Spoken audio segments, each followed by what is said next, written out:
today we're making Pinch Pop Monsters. Okay, so Pinch Pot Monsters. You're going to start with the same amount of clay that you used when you made your pinch pots before. And you're going to go ahead and make a pinch pot. For this one, you want it to be a little bit deeper, not quite as wide and shallow. We want to kind of have a little bit taller and deeper. So as you know how to do, go ahead and make that pinch pot.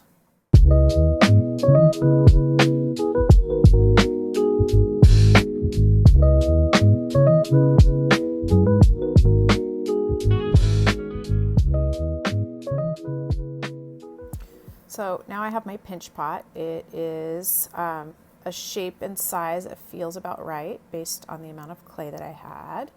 And I like that it has some kind of tall walls, and the lip is nice and round and thick and smooth, and I've got it ready to go. So now instead of making the bottom of the foot of the pot with the opening straight up, this time, because I'm making a monster, I want to turn it a little bit towards me and have the bottom be where this opening is kind of facing out, because this is going to be the mouth of my pinch pot monster. So I'm going to find sort of a angle that feels right, and then I'm going to kind of just clunk my pinch pot down. So now the foot, or the bottom of the pinch pot, is kind of here on the side, and the opening is facing out that way. So that way I can put my eyes, maybe my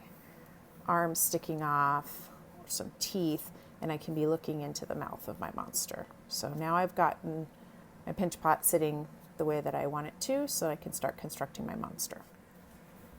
So now I'm ready to start adding some features, some eyes and some teeth, maybe some ears or arms and legs to my pinch pot monster. I've got this shape.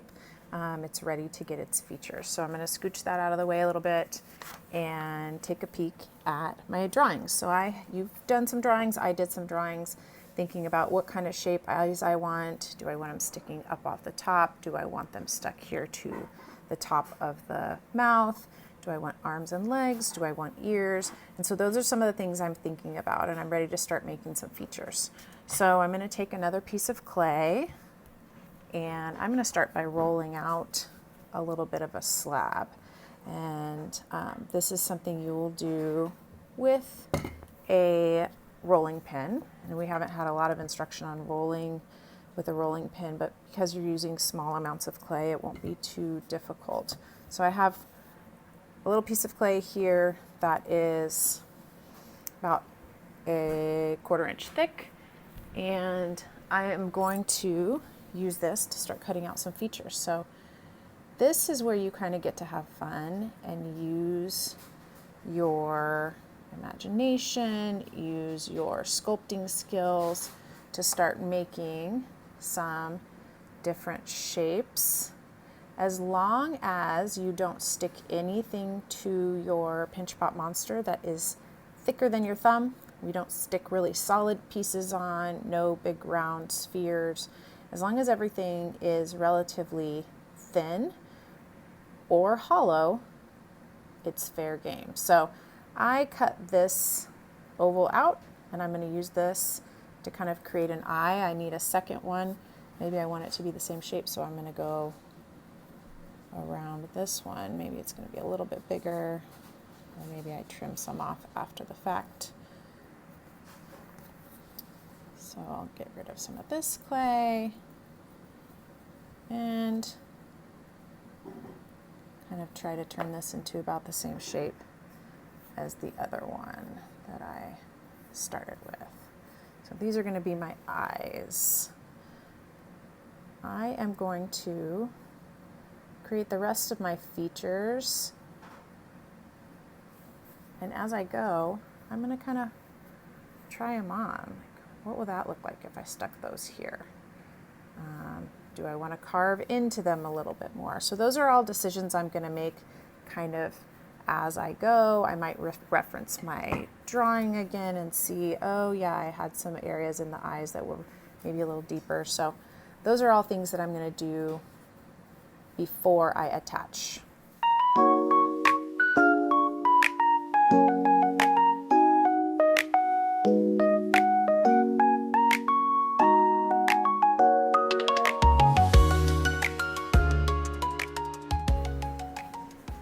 All right, so I've made some eyes. I scored and vinegared and sealed the little pupils in.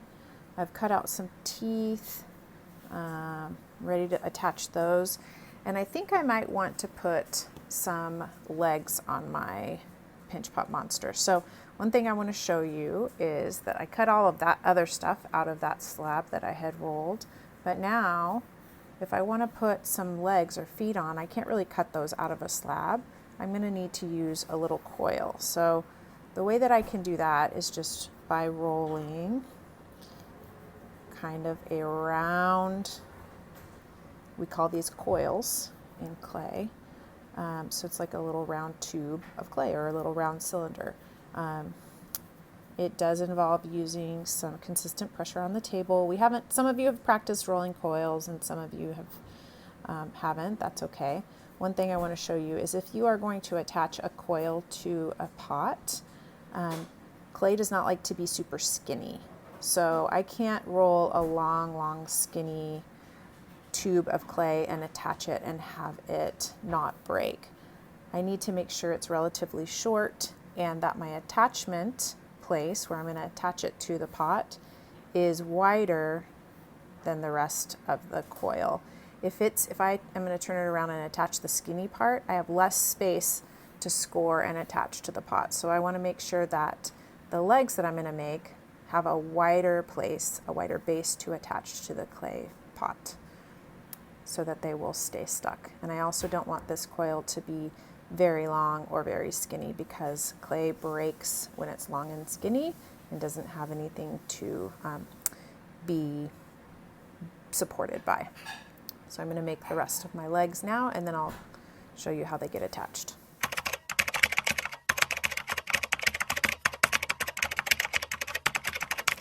I am ready to start attaching the pieces of my monster to my pinch pot.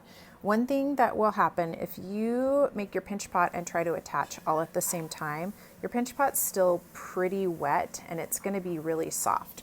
So one thing that you can do that will help support your pinch pot is to put some paper towels in there. This will give it some structure and help it not be so squishy. Don't have them be wet paper towels. They need to be dry. And you might have to put, our school paper towels are kind of flimsy, so you may have to put a few in there, but this will help hold your pot up as you're applying pressure and attaching your pieces.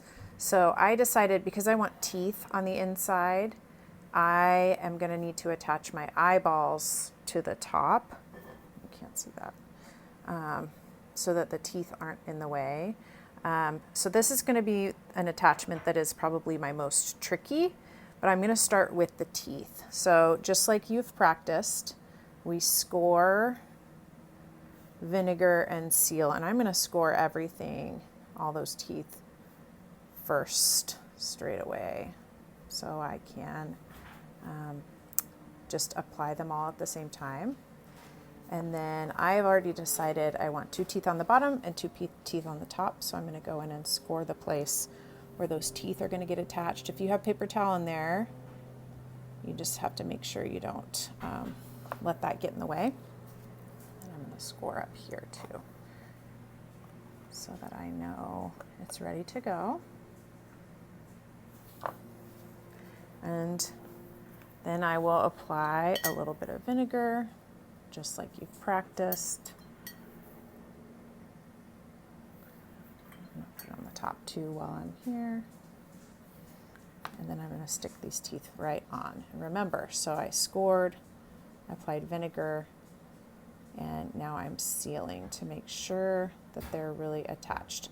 I'm also bracing from the outside wherever I'm pushing so that I know I'm not going to deform my monster too much. So my monster's got bottom teeth now, and then he's going to get his top teeth right here. I'm going to go ahead and attach all the other pieces the same way. He's going to get his eyes, and I made him some little feet. So I'm going to go ahead and do that now.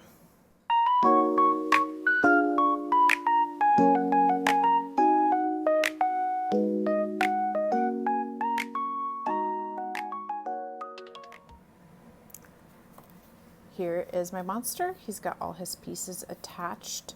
I went in and attached his teeth, his eyes, his legs. And now, one thing you can do, if you have sealed when you made your attachments, you can't really see those lines anymore. I can go in and add back a little bit of definition if I want to around where the teeth are, or around the eyes if I want to. Once I've sealed, I can go in and make sure that I can tell if I want to carve in a little bit. Maybe I want this monster to have a little bit of eyelashes or something like that. I can go back and do that after everything's attached and sealed properly. So now we're ready to let it dry. Once it's dry, I can carefully take out the paper towels. I just want to let this stiffen up just a little bit so that it can support itself and not fall apart.